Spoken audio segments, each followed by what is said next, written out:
ये रहा हमारा मॉडल, गैल्वेनोमीटर, कॉइल और चुंबक। स्टूडेंट्स, एक्टिविटी का नाम है production of electricity from magnet. चुंबक से बिजली पैदा करना। इस प्रोसेस में हमें 3 चीजें चाहिए। 3 materials are required: coil having copper turns, coil having copper turns, आप देख लें, कॉइल हैविंग कॉपर टर्न्स, एक नॉन मैग्नेटिक फ्रेम लिया और उसके ऊपर कॉपर के वायर हमने लपेट दिए। दूसरा हमें चाहिए गैल्वेनोमीटर, जो कि करंट को डिटेक्ट करेगा। इसकी जगह हम कोई बल्ब एलईडी भी ले सकते हैं। ये हमारे पास गैल्वेनोमीटर, देखिए ये हम गैल्वेनोमीटर, ये भी हम ले सकते हैं करंट को डिटेक्ट करने के लिए। और तीसरा हमारे पास रहेगा बार मैग्नेट। ये बार मैग्नेट जिसका एक पोल नॉर्थ और दूसरा पोल क्या है, साउथ।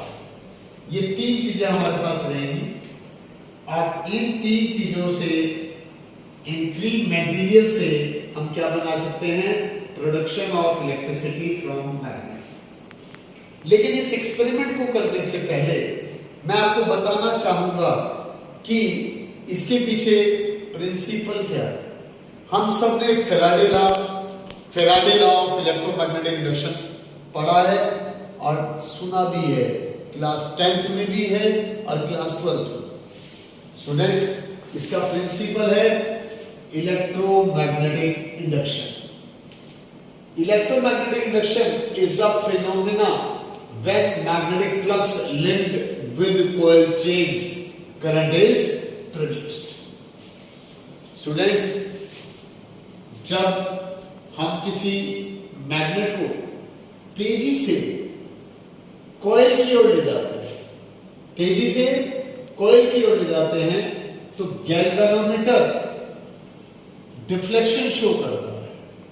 इसके अंदर क्या होता है, करंट इंड्यूस हो जाता है, करंट प्रोड्यूस हो जाता है।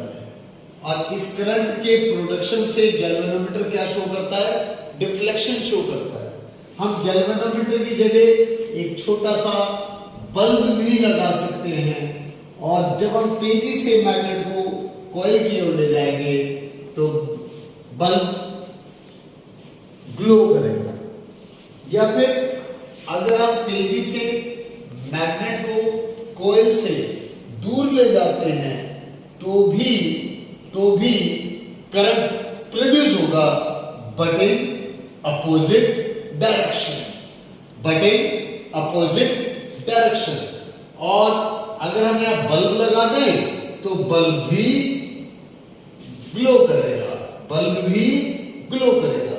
है ना। बहुत अच्छी एक्टिविटी, मैग्नेट से इलेक्ट्रिसिटी पैदा करना, production of electricity with magnet.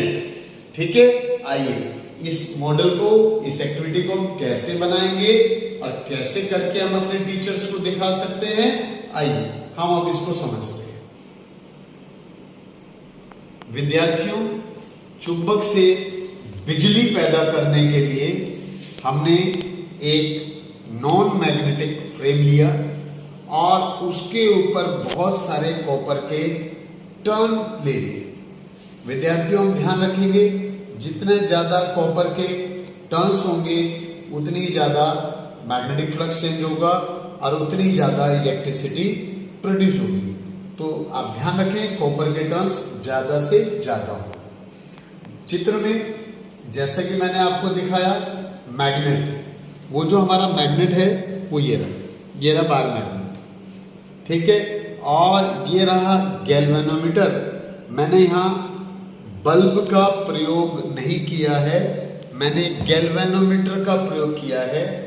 अगर इस मैग्नेट को मैं तेजी से इसके पास ले जाऊं और गैल्वेनोमीटर की सुई अपने पाथ से डिफ्लेक्ट हो जाए इसका मतलब ये होगा कि करंट प्रोड्यूस हो गया है।